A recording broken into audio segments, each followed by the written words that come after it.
All right, ji. So we have Mas bhai at the back. We have what do you call candidate response. ठीक है, for this question May June 2023 4-2 high response है इसका. देख लेते हैं पहले, लेकिन हम खुद पॉइंट्स एटलीस्ट बनाते हैं, फिर उसको कंपेयर करते हैं, उसको पढ़ते भी. इवैल्यूएट द इफेक्टिवनेस, इसका मतलब मॉनेटरी पॉलिसी के पॉजिटिव नेगेटिव्स तो आने ही आने. To reduce the rate of inflation, ये तो आधी बात होगी.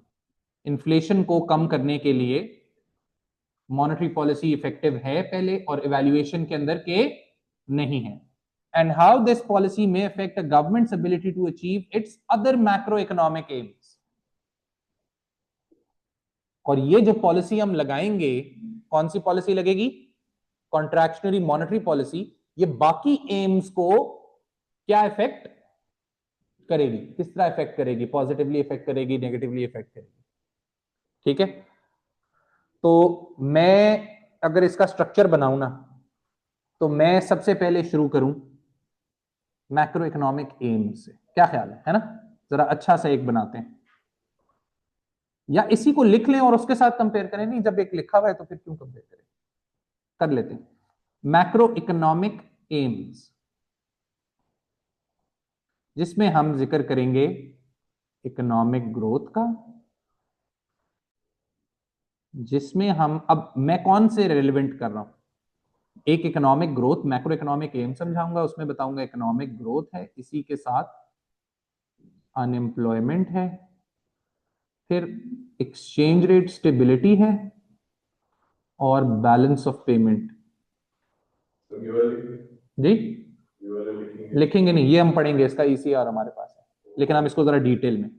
तो अ गुड पैराग्राफ 6-7-8 लाइंस, छोड़ दो फोन, मैं मैक्रो इकोनॉमिक एम समझाऊंगा, और उसके एंड पे आखिरी एम, वालेकुम अस्सलाम, जो मैं समझाऊंगा वो होगा इन्फ्लेशन.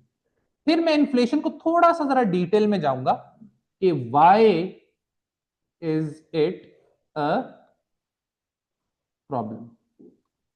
मैं ये बोलूंगा कि इन्फ्लेशन एक मसला क्यों है और उसको क्यों कम करना जरूरी है. क्या ख्याल है? 5-6-7-8 लाइंस हो गई, यहां तक सारे मेरे साथ हैं? So this is the first thing that I will do. फिर अब क्या करूं? अब आ जाएंगे सीधा मॉनेटरी पॉलिसी पे. कौन सी मॉनेटरी पॉलिसी लग रही है इन्फ्लेशन को कम करना? कॉन्ट्रैक्शनरी मॉनेटरी पॉलिसी के ऊपर आ जाए. तो ये मेरा पहला काम था, ये मेरा दूसरा काम है. चेन ऑफ एनालिसिस से कॉन्ट्रैक्शनरी मॉनेटरी पॉलिसी पहले हम बता देंगे, और इसकी बेहतरीन क्या करेंगे, 5-6 3-4 तारीफें भी कर देंगे. समझ आ गई बात की? जल्दी से चेन ऑफ एनालिसिस बना लें. हाँ जी, क्या करना है? एक एक लेके चलना है, एक एक लेके चलते हैं. इंटरेस्ट रेट आप बढ़ा देंगे, इसका इंपैक्ट बता दें कैसे ये मॉनेटरी पॉलिसी को, इन्फ्लेशन को कम करेगा. सबसे पहले कॉस्ट ऑफ बोरोइंग बढ़ जाएगी. कॉस्ट ऑफ बोरोइंग बढ़ गई तो इसको हम कंपेयर कर देंगे. थोड़ा सा मैं एमईसी को ले आऊंगा, जरूरत नहीं है वैसे, लेकिन बिल्कुल एक लाइन में MEC, marginal efficiency of capital. ठीक है, अगर सॉरी कम हुई तो लोग बोरोइंग करना कम कर देंगी. फर्म्स बोरोइंग कम कर देंगी तो ये गिर जाएगा, ये गिर जाएगा तो एग्रीगेट एक्सपेंडिचर, एग्रीगेट डिमांड गिर जाएगा, जिसकी वजह से इन्फ्लेशन कम हो जाएगी. क्या ख्याल है? Make sense? एक और चीज, क्या? सेविंग्स बढ़ जाएंगी, कंजम्पशन कम हो जाएगी, जिससे एडी कम हो जाएगा, जिससे इन्फ्लेशन कम हो जाएगी. क्या ख्याल है? एक और एंगल दे दूं? एक और एंगल देना है क्या? जल्दी से बता दें, एक और angle, one more angle. Marginal propensity of saving reduce होगी. नहीं नहीं, उसके ऊपर अभी जाने की जरूरत नहीं है, एक एंगल दें बस. Chain of analysis, simple chain of analysis है. जल्दी जल्दी जल्दी बोल दें. किससे? एक्सचेंज रेट एक और चीज को अफेक्ट करता है, और वो भी इन्फ्लेशन को टेक्निकली कम ही करेगा. सेविंग हो गया, इन्वेस्टमेंट हो गया, बहुत नालायक लोग हैं आप लोग। But money flows, hot money flows क्या हो जाएंगे, ज्यादा हो जाएंगे। डिमांड ऑफ करेंसी ज्यादा हो जाएगी, हॉट मनी फ्लो ज्यादा होंगे ना, people would want to save in your country. Demand of currency ज्यादा हो जाएगी, करेंसी अप्रिशिएट कर जाएगी, करेंसी अप्रिशिएट कर जाएगी, नेट एक्सपोर्ट्स क्या होंगे, गिर जाएंगे। और जब ये होगा तो इससे अगेन एडी कम हो जाएगा और इन्फ्लेशन कम हो जाएगी। Is this clear? ये हो गया। फिर मैं मनी सप्लाई पे आ जाऊंगा। मनी सप्लाई को कम कर दिया जाएगा। थोड़ा सा जिक्र मैं ओपन मार्केट ऑपरेशंस का कर दूंगा, बिल्कुल जरा सा ओपन मार्केट ऑपरेशंस का करके इससे भी कंजम्पशन और investment and even government expenditure कम हो जाएगा, जिससे एडी कम हो जाएगा, जिससे इन्फ्लेशन कम हो जाएगी। गेम समझ गए? Is this clear? ये हमने सारा बता दिया। और जब मैं, अच्छा अब फायदे बता दें। इन्फ्लेशन कम हो जाएगी और मैक्रो इकोनॉमिक एम जिसमें कोई फायदा होगा वो है कोई? एज सच फायदे वाला कोई मैक्रो इकोनॉमिक एम नजर आ नहीं रहा। अगर आपको लगता है तो आप, खैर मल्टीप्लायर यहां नहीं लाएंगे, ओपन मार्केट ऑपरेशन, ठीक है। अब तीसरा काम, यहां से वैल्यूएशन शुरू है भाई। दो एस्पेक्ट से वैल्यूएशन करनी है। पहले मॉनेटरी पॉलिसी की अपनी क्रिटिक,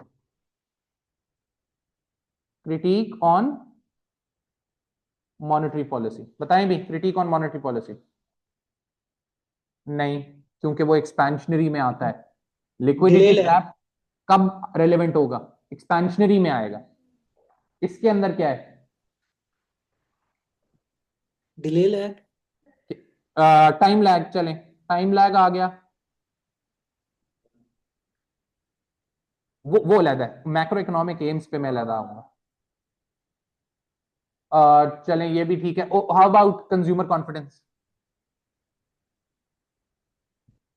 कंज्यूमर कॉन्फिडेंस अगर ज्यादा हुआ तो आप कम नहीं कर पाएंगे। इंटरेस्ट रेट बढ़ाने से कोई देखो खास फायदा? एक जी जी बोले। एक वो जो था जिसके अंदर अनरिस्पॉन्सिव हो जाती है, बेशक आप मॉनेटरी पॉलिसी चेंज करते रहे। वो लिक्विडिटी ट्रैप ही है ना, हाँ हाँ जी। लेकिन वो एक्सपेंशनरी में आता है, वो एक्सपेंशनरी में आता है, इसमें नहीं आएगा।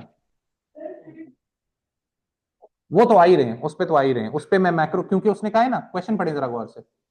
And how this policy may affect government's ability to achieve other macro economic aims. एक तो इसने हमारा बैलेंस ऑफ पेमेंट भी खराब कर दिया, दूसरा इसने हमारा जीडीपी इकोनॉमिक ग्रोथ खराब कर दी। अच्छा एक और क्रिटिक उस पे आ रहे हैं भी, वो चौथा काम है। एक और क्रिटिक ये कि ये डिमांड पुल को तो कर देगी कम, कॉस्ट पुश में ये हो जाएगी फारेग।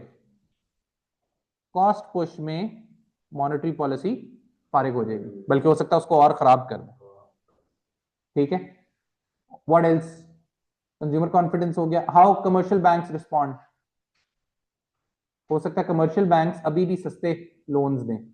कमर्शियल बैंक्स रिस्पॉन्ड, वो इंटरेस्ट रेट बढ़ाई ना, नहीं, क्योंकि वो एक्सपेंशनरी में होता है ना लिक्विडिटी ट्रैप, आप कम करना चाह रहे हैं तो। लें जी, काफी है, लिख भी सकते हैं। चलें, लिक्विडिटी ट्रैप को आप इस सेंस में लिख सकते हैं कि अब आप इंटरेस्ट रेट को, खैर अभी तो इंटरेस्ट रेट ज्यादा है ना, तो लिक्विडिटी ट्रैप इतना रेलिवेंट नहीं है। फिर 4 अदर एम्स के ऊपर impact, impact on other AIIMS. Other AIIMS में हम बताएंगे कि क्या हो गया, इकोनॉमिक ग्रोथ हमारी फारिग हो गई, एम्प्लॉयमेंट हमारी फारिग हो गई, बैलेंस ऑफ पेमेंट हमारा खराब हो गया, और एक्सचेंज रेट भी हमारा अप्रिशिएट कर गया। तो ये बाकी एम्स का भी इसने बेड़ा करता है। एम्प्लॉयमेंट कम होगी ना, कॉन्ट्रैक्शनरी मॉनेटरी पॉलिसी लग रही है, एडी गिर रहा है, एडी गिर रहा है तो, और एंड पे कंक्लूजन दे देंगे। ऑल्टरनेट ला सकते हैं आप कंक्लूजन में कि अगर सप्लाई साइड बेहतर है, अगर कॉस्ट पुश हुई तो कॉज ऑफ इन्फ्लेशन पे भी डिपेंड करेगा। ठीक है, खराब हो गया, एक्सचेंज रेट अप्रिशिएट कर गया, वो भी खराब हो गया एक किस्म का। Do we understand this? आ जाए देखते हैं मार्क्स स्कीम क्या कहती है, फिर देखते हैं उस बच्चे ने ऐसा क्या लिखा है कि उसको हाई में मिल गया। कौन सा क्वेश्चन नंबर था?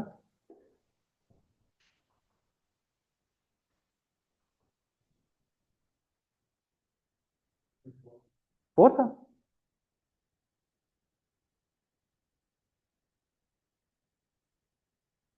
Yes, monetary policy include interest rate, money supply, exchange rates and reserve asset ratio policy. ठीक है, ये वही है रिजर्व एसेट रेशो पॉलिसी। क्या है कि कितने रिजर्व्स आप रख सकते हैं, ये उसने भी इसमें भी फिट कर दिए, लेकिन ये होता नहीं है वैसे। इसके बेहतर है कि क्रेडिट रेगुलेशंस आप कर लें। हाँ हाँ, inflation sir, inflation and statement of governments macro economic AIIMS, example unemployment, economic growth, balance of payment equilibrium. थोड़ा सा उसके ऊपर भी वो कह रहे हैं कि स्टेटमेंट दें और इन्फ्लेशन क्यों कम करना जरूरी है, थोड़े बहुत मसले मसाइल। Higher interest rate reduce inflation either through consumer demand or its impact on investment. This can be shown either through monetary transmission mechanism analysis or ADAS analysis. Alternative macroeconomic aims of the government are identified. For example, economic growth, unemployment, balance of payment. The model employed to analyze the reduction in inflation is applied to the alternative aims to find out the outcomes. Phillips curve analysis may be used to demonstrate the relationship between inflation and to illustrate the unlikelihood of both low inflation and low unemployment. ये किया जा सकता था ना, knowledge फेंका जा सकता था कि फिलिप्स कर्व बना देते, बोलते कि ये इन्फ्लेशन तो आप कम कर लेंगे लेकिन अनएम्प्लॉयमेंट दूसरी जगह बढ़ जाएगी। ये हमारा दिमाग ही नहीं काम किया, क्योंकि जब एम्स का जब मसला चल रहा है तो ये तो बेस्ट है। दो एम्स का मसला दिखाने के लिए अनएम्प्लॉयमेंट और इन्फ्लेशन का बेस्ट हल क्या है? Phillips curve. तो हमें फिलिप्स कर्व दिखा देना चाहिए था। मे बी कंसर्न, ये काम हमने नहीं किया, बाकी सारा हमने कर लिया। Either analysis used to reduce inflation and or the ability to meet macroeconomic aims, and additional analysis of monetary reducing inflation, which may in terms of accurate in central bank in determining the rate of interest, reserve asset ratio required or money supply. Time lags, एक तो ये है कि वो exact calculate नहीं कर पाते, ठीक है। दूसरा, time lags between implementation outcome may also be discussed. अच्छा, ये एक जरूर लिखना है कि जब हम वो कम कर रहे हैं एडी इफेक्ट होगा और उसकी वजह से इकोनॉमिक ग्रोथ का इंपैक्ट बताएंगे तो मल्टीप्लायर, नेगेटिव मल्टीप्लायर आएगा, कई गुना ज्यादा से गिराएगा। Expectations of the role playing, expectations का रोल, कंज्यूमर कॉन्फिडेंस वगैरह, ठीक है। फिर model employed to show either the effect of the policy of alternate aims and requires an explicit comment on whether this enables the alternative to be achieved or not. Alternative aims के ऊपर impact. Two examples of a contradiction in the simultaneous achievement of the aims should be shown and commented upon. तो हमने तो दो तीन बता दिए कि बैलेंस ऑफ पेमेंट भी खराब हो जाएगा, इकोनॉमिक ग्रोथ भी कम हो जाएगी, अनएम्प्लॉयमेंट भी। Short run and long run implications of inflation reduction on achieving the alternative aims might be evaluated. Phillips curve relationship criticized rational expectations viewpoint. अच्छा जी, short run long run effects of the chosen policy can be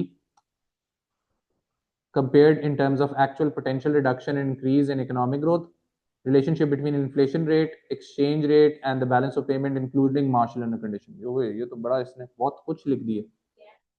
martial error अभी हमने करना है, वही elasticity वाली बात। कुछ points हम कंसीडर करेंगे ना, लाइक क्या सारे के सारे हम करेंगे? नहीं नहीं, बिकॉज़ कुछ भी एग्जाम कर में ले तो तो पता काम है चल जाता है। अभी देखते हैं ना, ये हमारे पास इसलिए तो ये बेस्ट सर, एग्जांपल। इसके अंदर ये फॉर एग्जांपल जैसे जब ये अटेम्प्ट जब आप कर रहे थे तो मेरे पास एक ये जहन में पॉइंट ये आया था कि ज्यादा ओवर एस्टिमेट करने से स्टैगफ्लेशन भी हो सकती है ना, स्टैग्नेशन हो हाँ, लेकिन सकती है। हमारे उस तरह सिलेबस में स्टैगफ्लेशन नहीं है, लेकिन हाँ स्टैगफ्लेशन ही है बेसिकली कि अनएम्प्लॉयमेंट, इन्फ्लेशन कम भी ना हो और अनएम्प्लॉयमेंट भी ज्यादा हो। ओके, ठीक। अच्छा जी, ये आ गया जी, हाई रिस्पॉन्स आ गया। पहले देख लेते हैं इसका, ये आ गया, बहुत ही कम लिखा है इसने और अगले ने इसको दिए 16 और 14 11 में से और 5 दिए अगले ने 6 में से। एवेल्युएशन इसकी पढ़ने वाली होगी भाई, ऐसी क्या एवेल्युएशन कर दी है इसने। इसके नॉलेज अंडरस्टैंडिंग एनालिसिस में कम है और बहुत कम नहीं है यार ये खैर इसके वर्ड्स बहुत ज्यादा आ रहे हैं एक लाइन में। शुरू करें फिर, देखते हैं जी ये ऐसा इसने क्या कर दिया जो हम नहीं कर सकते। Monetary policy is an action to control money supply interest rate and exchange rate by central bank to correct the rate of inflation. क्या कहना चाह रहा है गोरा? The candidate provides a brief introduction. ठीक है जी, ये तो हमारा क्लास 2 का बच्चा भी कर ले, एएस वाले बच्चे भी कर ले. इसमें ऐसा क्या है? Contractionary monetary policy can help reduce the rate of inflation because this policy is a demand side policy, so it will affect aggregate demand. First, when the interest rates increases, which means cost of borrowing increases, so people will not borrow money, their purchasing power will fall, consumption will fall, so AD decreases, demand pull inflation also decreases. क्या बात है? कोई hi fi बात? बस सिर्फ इसने क्या किया? चेन ऑफ एनालिसिस कंप्लीट किया, सिंपल अल्फाज में समझा दिया. जी मान, कोई मसला? ये तो क्लास, ये तो कोई भी कर ले, और गोरे को लगता है पसंद है ये बात. The candidate demonstrates good analysis which traces the monetary transmission. अब you might be wondering monetary transmission mechanism क्या है? ये chain of analysis effect है कि interest rate बढ़ेगा तो क्या होगा of contractionary monetary policy. कितना आसान है. Second, when the exchange rate goes up, the price of domestic exports will rise and the demand for imports will increase, and one of the component of AD x minus m will decrease. Demand pull inflation also decrease. लें जी, दूसरा आ गया उसका, और ये बड़ा फजूल बताया इसने. इसको बताता तो सही, एक्सचेंज रेट क्यों गिरा है? इंटरेस्ट रेट बढ़ा है, जिसकी वजह से हॉट मनी फ्लोज ज्यादा होंगे, जिसकी वजह से करेंसी की डिमांड बढ़ेगी. करेंसी की डिमांड बढ़ेगी तो करेंसी अप्रिशिएट करेगी, और फिर यहां से शुरू करता है दोबारा. हमने तो पूरा बताया था अपने आंसर, है ना? लेकिन ठीक है, चल रहा है. बंदा है डायरेक्ट, वो ये लेवल मार्किंग है ना, नंबर तो नहीं मिलते ऐसे. Third, reducing money supply can also can reducing the inflation. Moreover, this method is also efficient because when the exchange rate goes up, the price of imported raw materials will go down, which means cost of production also decreases, aggregate supply also. ये अच्छा point इसने निकाला, वो इधर नीचे लिखा हुआ है, efficient in aggregate supply. ये बात समझ आई है? उसने कहा जब इंटरेस्ट रेट बढ़ गया, करेंसी अप्रिशिएट हो गई, तो इंपोर्ट प्राइसेस गिर जाती हैं, और उसने कहा अगर रॉ मटेरियल्स वगैरह इंपोर्ट कर रहा है तो कॉस्ट पुश इन्फ्लेशन भी कम होगी. ये एक अच्छा पॉइंट था जो हमने नहीं लिखा. अभी तक कोई हाईफाई अंग्रेजी, अभी तक कोई ऐसी बात जो हमें नहीं पता थी, अभी तक कोई टेक्निकल बात, basic simple sticking to the playbook. ठीक है, उधर से नहीं हिल रहा. आगे आ जाए. लें जी, कॉस्ट पुश भी कम. किस तरह? वो इंपोर्टेड रॉ मटेरियल्स वाली बात से. लेबलिंग बिल्कुल ठीक, सादा सिंपल, शॉर्ट रन में डिमांड एएस बढ़ा दिया, इधर एडी गिरा दिया, और गोरे को लगता है उसकी ये बात आ गई है पसंद. रेलेवेंट एंड एक्यूरेट डायग्राम कर सकते हैं आप. ये मैं भी एएस का भी बच्चा बुला लूं ना, वो बेहतर कर ले इससे. तो एएस में नहीं आता था ये तो एएस में भी आ.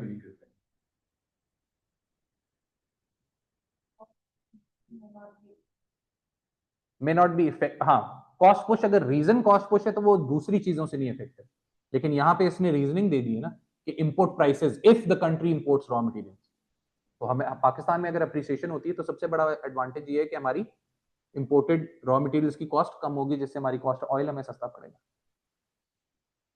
Monetary policy can affect other macroeconomic AIIMS. The person is very direct, the person is answering the question. You have to give him that. If the contractionary monetary policy is applied, which means interest rate increases, investment from other countries will leads to an increase in productive capacity, the potential economic growth will occur. ठीक है जी, उसने तारीफ कर दी. उसने कहा हो सकता है प्रोडक्ट वो, लेकिन ये इतना कोई रेलेवेंट पॉइंट नहीं है. उसका पॉइंट समझे आप? मजा नहीं आया, लेकिन ठीक है, उसने कोशिश की है एक और तारीफ करने की. क्या उसने कहा है कि हॉट मनी फ्लोज आएंगे तो उससे प्रोडक्टिव कैपेसिटी बढ़ेगी, एग्रीगेट सप्लाई बढ़ेगी. How this contractionary monetary policy can work efficiently depends on the rate of inflation. If it is a creeping inflation, this action might solve the problem easily, but if it is hyperinflation, this measure might not work. there are some alternative policy can reduce the rate of inflation more effective. For example, supply side policy, which is a long-term method to increase the productive capacity by improving quantity and quality of factors of production. The government can invest in technology in order to get more output, or invest in labor by education and training in order to get high skilled worker. These action can increase productive capacity, and cost push inflation will decrease due to an increase in aggregate supply. However, this supply side policy has some drawbacks because it is a long term method. It might take some time to be effective, such as research and development in technology innovation as well as education and training. The candidate provides alternative aims, and the impact of contractionary monetary policy is identified and evaluated. Alternative aims तो हो गए, लेकिन किधर उसने identify की है? Contractionary monetary policy की तो बात ही नहीं कर रहा, वो तो सप्लाई साइड पॉलिसी की यहाँ बात कर रहा है। गोरा भी फारिग है। For the macroeconomic aims, these types of policies can achieve potential economic growth, decrease the level of unemployment rate, and income equality. In conclusion, monetary policy can be efficient to reduce the rate of inflation and achieve some macroeconomic aims, but there are some better way to solve inflation problems such as fiscal and supply side policy. Bus. Yeah. The candidate provides a relevant and brief conclusion. दे दूं number? Answer इसका level 3 है, लेकिन level 3 तो 11 से शुरू होता है, लेकिन मैं इसको 10 दे रहा हूँ, लेवल 2 हो गया। और इसमें से मैं इसको दे देता हूँ लेवल 1, 2 नंबर इधर भी दे देता हूँ इसको। ठीक है जी, 12 आ गए इसको। मैंने सीआई में छोटे-छोटे आंसर्स लिखे थे, मेरे काफी बनी है। हाँ, बड़े आंसर, मैं ये नहीं कह रहा बड़ा आंसर लिखें, लेकिन ये वो तो हम जज्बाती हो जाते हैं। ये अभी जो लिखेंगे ना अगला, ये हम लिखेंगे 3 पेजेस का। ये मिडिल रिस्पॉन्स आ गया। सर लो वाला देख लें।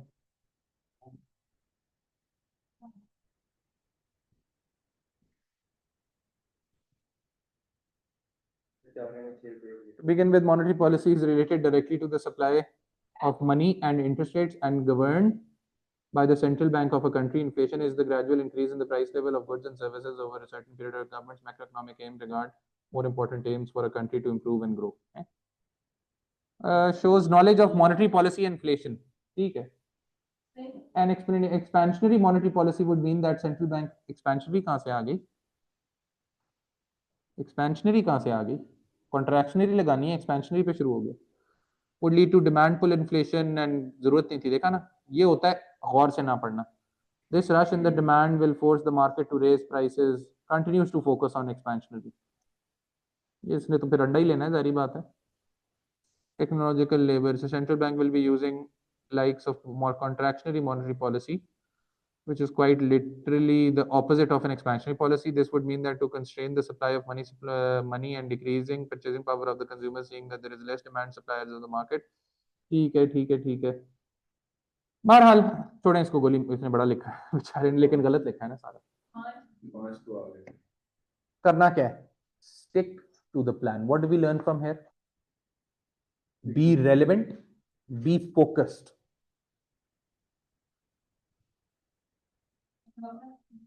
ये तो नहीं लिखेंगे, कोई और लिखेंगे।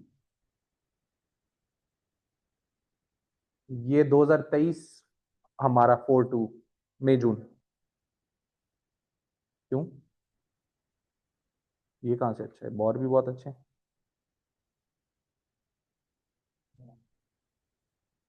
ये अभी हमने किया नहीं है।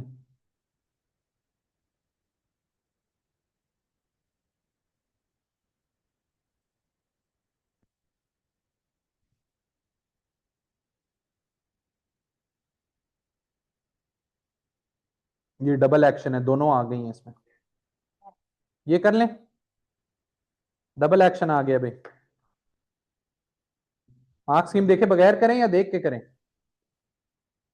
देख के करें सर, पहले देखे बगैर कर ले तो वो इससे ज्यादा लर्निंग आ जाती है। चलें देखे बगैर करते हैं फिर हम लोग। हाँ 4-2 24 है। अच्छा गुड चेक। क्या लड़ाई? चलें जी, मोमेंटम में आए, मोमेंटम में आए। एक सेकेंड, अभी आपको लिखवाते हैं।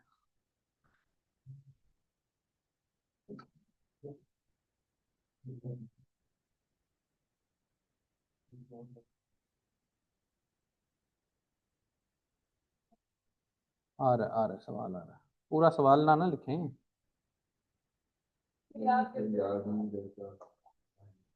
रेफरेंस लिखें ना। चलें, ये ले, आ गया आ गया आ गया, ये ले।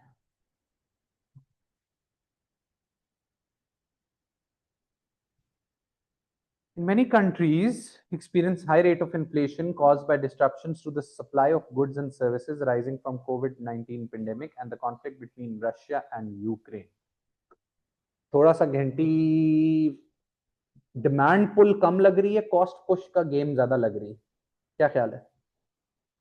डिस्ट्रप्शन इन सप्लाई और लड़ाई की वजह से भी, तो ज्यादा फोकस थोड़ा सा हम करेंगे किस पे? कॉस्ट पुश पे। सवाल ये, डिमांड पुल का हम जिक्र करेंगे या नहीं करेंगे? मेरा नहीं ख्याल से करेंगे। हम पूरे सवाल को कॉस्ट पुश की तरफ मोल्ड करेंगे और कंक्लूजन में हम फिर सप्लाई साइड की तरफ जाएंगे, क्योंकि उसने ये नहीं कहा कि ये बेस्ट पॉलिसी है या अप्रोप्रिएट पॉलिसी है, उसने कहा likely impact of these policies. ठीक है, देखें पढ़ें कौन सी दो पॉलिसियां लग रही है। गवर्नमेंट कट टैक्सेस, ये तो सप्लाई साइड है, ये सप्लाई साइड है, क्योंकि अगर इन्फ्लेशन कम करनी थी, अगर ये इसको हम वो ना, इसको अब एक बड़ी कंफ्यूजन है। कुछ लोग तो ये कट, फिस्कली, यही मैं कहने लगा हूं, कुछ लोग इसको क्या समझेंगे? फिस्कल। लेकिन ये कौन सी फिस्कल है मुझे बताएं? ये तो एक्सपेंशनरी है। Government is cutting taxes, taxes तो consumption will increase, investment will increase, तो ये तो एक्सपेंशनरी होगी। लेकिन करना क्या है? इन्फ्लेशन कम। तो फिर ये क्या है? Government cuts taxes is supply side, it's not fiscal, it is supply side and raised interest rates, तो कॉन्ट्रैक्शनरी मॉनेटरी। तो दो पॉलिसियां अंडर डिस्कशन है, सप्लाई साइड और इंटरेस्ट रेट्स। ये सप्लाई साइड वाली गेम समझ आई है? ये फिस्कल हर गिज नहीं है। नहीं, तो नहीं समझ आई। व्हाट आपने पार्ट? किस तरह सर, आपने किस तरह जज किया कि सप्लाई साइड है ये? देखो, एक तो आपको पता है ना कि टैक्सेस कम होते हैं सप्लाई साइड में, पहले ये बात अच्छा, पता होनी चाहिए। सप्लाई साइड की पॉलिसी में एक सबसे बड़ा है कि गवर्नमेंट इनकम टैक्सेस और कॉर्पोरेट टैक्सेस कम करती है, सब एग्रीगेट सप्लाई बढ़ाने के लिए, पहली चीज। दूसरा, मैंने ये सोचा कि यार अगर गवर्नमेंट टैक्सेस कम कर रही है तो इससे तो कंजम्पशन और इन्वेस्टमेंट को क्या होगा, बढ़ेगी गिरेगी? बढ़ेगी। तो इससे तो एडी बढ़ेगा। तो हम इन्फ्लेशन कम करना चाह रहे हैं, गिराना या बढ़ाना चाह रहे हैं? कम करना चाह रहे तो फिर ये इससे तो इन्फ्लेशन और बढ़ेगी। हैं जी। इसीलिए ये उसने किस लिए लगाया है? As a supply side measure लगाया है, ताकि इससे ये बिल्कुल ओके भी नहीं है, ठीक है, ताकि एग्रीगेट सप्लाई बढ़े। ओके। समझ आई बात की? इसलिए सप्लाई साइड मेजर है। तो आधे लोग तो यहीं पे गड़बड़ हो जाएगी। वो मॉनेटरी पॉलिसी है, तो एक सप्लाई साइड पॉलिसी है, एक कॉन्ट्रैक्शनरी।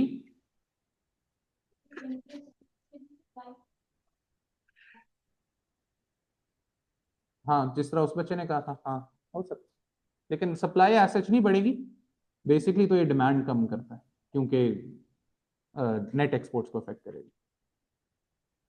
क्या ख्याल है, शुरू करें? चलेंगे, मुझे रोकना है, कम लिखना है, रेलेवेंट लिखना है, कम लिखना है, टू द पॉइंट लिखना है। कहां से शुरू करूं? इन्फ्लेशन, और पहले थोड़े से उसको रिलेट करेंगे ना। इन्फ्लेशन इज द, एक सवाल है, जी, ये ऊपर छोटी सी केस स्टडी दी होगी, हाँ ठीक ठाक रेफर करना होता है ना बार बार, हाँ, उसको रेफर करना पड़ेगा ना, जो उसने बोला है, उसी से तो रेफर करके अभी हम इसको कॉस्ट पुश पे लेके जाएंगे। Inflation is the persistent rise in the general price levels over a given period of time.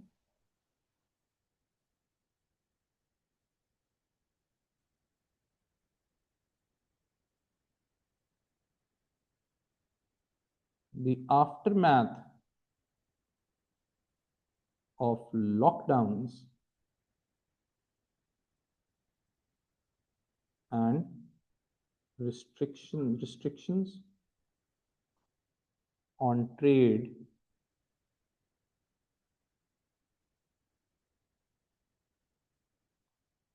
during the pandemic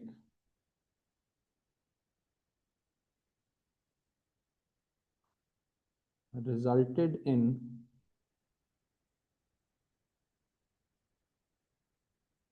disruptions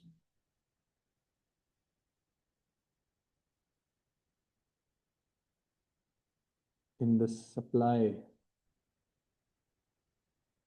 of goods and services.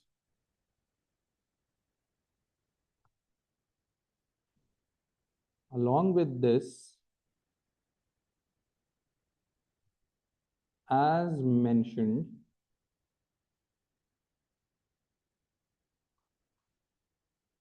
the conflict of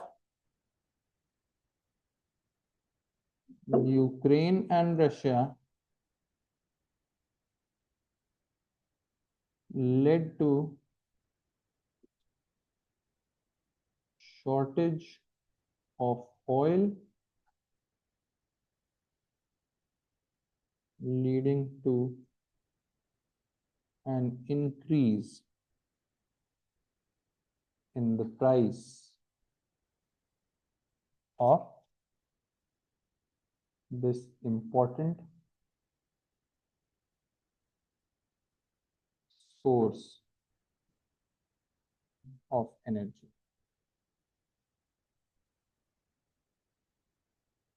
Both these events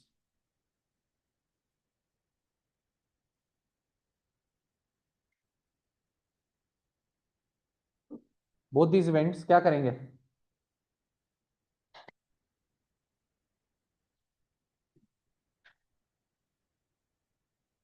Are likely to shift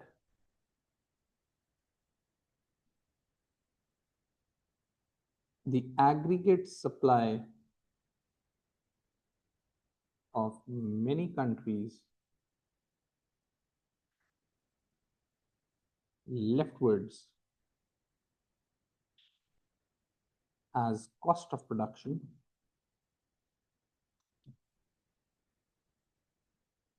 increases. कैसा? This जरूरी नहीं है short term को हम यहाँ पे जिक्र करें. This is referred as cost push inflation. अगर बहुत दिल कर रहा है तो कॉस्ट पुश इन्फ्लेशन दिखा सकते हैं, बल्कि कॉस्ट पुश इन्फ्लेशन से बेहतर हम एडी का डिक्रीज दिखा दें तो वो ज्यादा बेहतर है.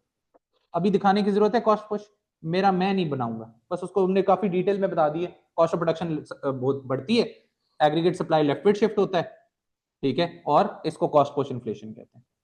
तो ये ऑयल वाला आपने पॉइंट किस तरह ये इसके अंदर लिखा है? नहीं तो यूक्रेन और रशिया के कॉन्फ्लिक्ट से क्या हुआ है? जी ये तो हमें वैसे ही पता है कि तेल महंगा हुआ था ना, सारे लोगों ने तेल होर्ड करना शुरू कर दिया था पूरे यूरोप में. जी ठीक है, अब फिर महंगा होना है आजकल. अभी तो वो तो जी 8 सर, रुपए हुआ है ना, ग्लोबल 80 पर बैरल 86 पे. अब भी चला गया 100 पे, चला गया, कितने पे चला गया? 100 पे चला अभी गया अभी तक. अभी उसका इम्पैक्ट आना है पाकिस्तान में. हाँ जी, तो हमने कॉस्ट पुश इन्फ्लेशन आइडेंटिफाई कर दी. ठीक है,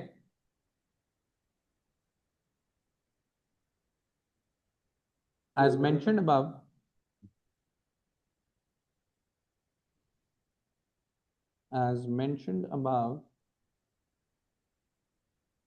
governments may use different macroeconomic policies macroeconomic policies to reduce such inflation. One such policy, पहले monetary पे जा रहा हूं, is contractionary monetary policy. Is contractionary monetary policy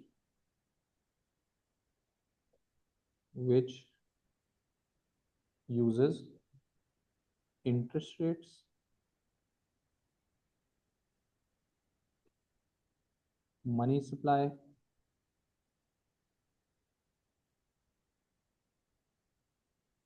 and credit regulations to influence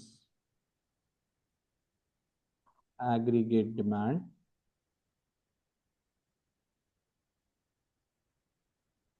and hence inflation.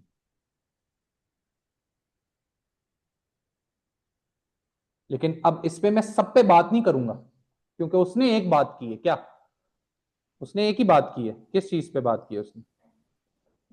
Interest rates बढ़ाए जा रहे हैं, तो मैं उस पे स्पेसिफिक, बस मैंने बता दिया मॉनेटरी पॉलिसी होती क्या है, ये उसके टूल्स हैं, लेकिन मैं बात करूंगा सिर्फ हाई इंटरेस्ट रेट्स पे। The government mentioned above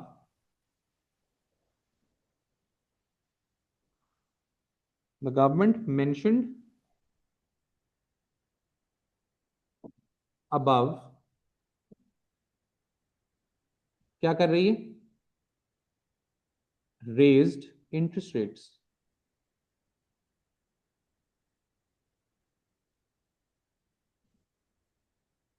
to reduce inflation.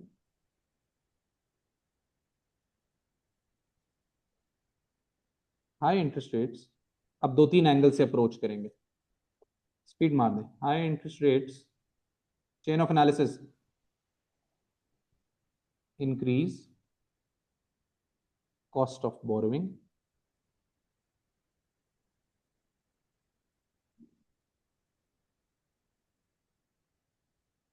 which discourages borrowing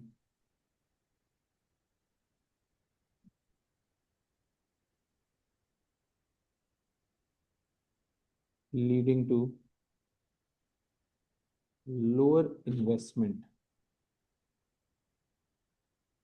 by firms. Investment being one of the components, investment being one of the components of aggregate demand will reduce it, leading to lower price levels. Similarly, AD may also fall because of, similarly, AD may also fall because of high savings leading to lower consumption expenditure.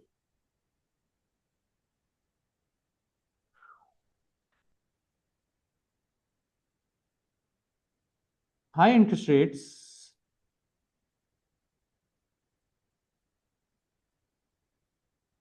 क्या करेंगे? एक और काम खराब कर देंगे। High interest rates also do what? Hot money flow, also increase hot money flows into the country. High interest rates also increase hot money flows into the country, which increases the currency's demand leading to appreciation. This appreciation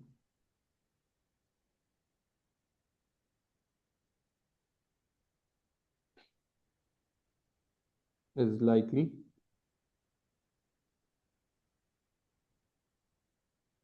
to make exports less competitive and imports cheaper.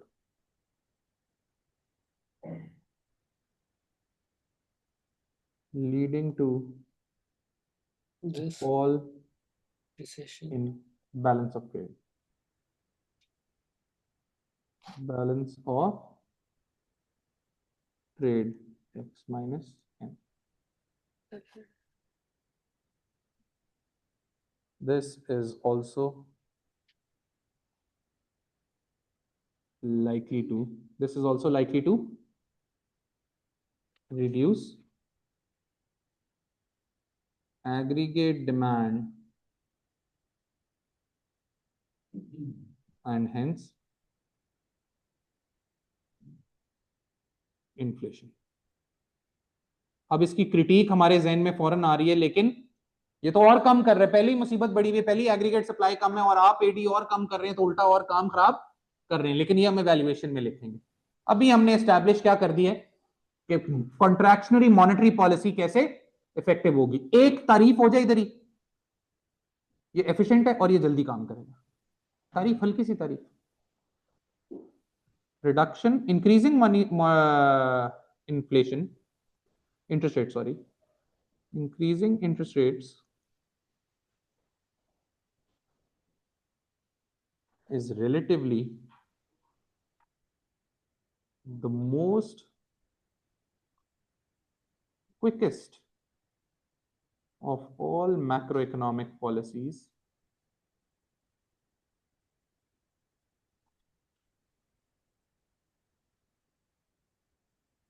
to influence aggregate demand. एक तारीफ हो गई. Next paragraph. On the other hand, कोई बात, the government mentioned in the question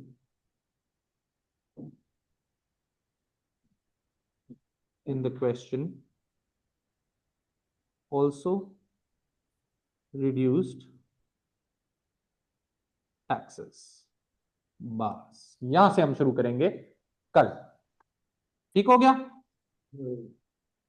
अब हम taxes की सारी गेम डाल देंगे और इसको सप्लाई साइड पॉलिसी कंसिडर करेंगे. बोलेंगे एग्रीगेट सप्लाई बढ़ रही है, और फिर इवैल्यूएशन में हम ये भी करेंगे कि इन दोनों को भी वे करेंगे एक दूसरे के अगेंस्ट. मॉनेटरी पॉलिसी इस केस में इतनी अच्छी नहीं है, जबकि टैक्सेस वाली सप्लाई साइड पॉलिसी जरा रिलेटिवली ज्यादा अच्छी. क्या ख्याल है? अच्छा जा रहा है, अच्छा जा रहा है, मजा आ रहा है. मतलब कितना हुआ पेज? एक हो गया. ठीक है, लेकिन ठीक है. इवैल्यूएशन, हाँ इवैल्यूएशन तकरीबन हमारी अभी इवैल्यूएशन दूर है हमारी. अब हम सप्लाई साइड पॉलिसी पे लिखेंगे, थोड़ी सी और तारीफें करेंगे, और कुछ है नहीं इसमें. फिर हम इवैल्यूएशन पे जाएंगे और किस्सा खत्म.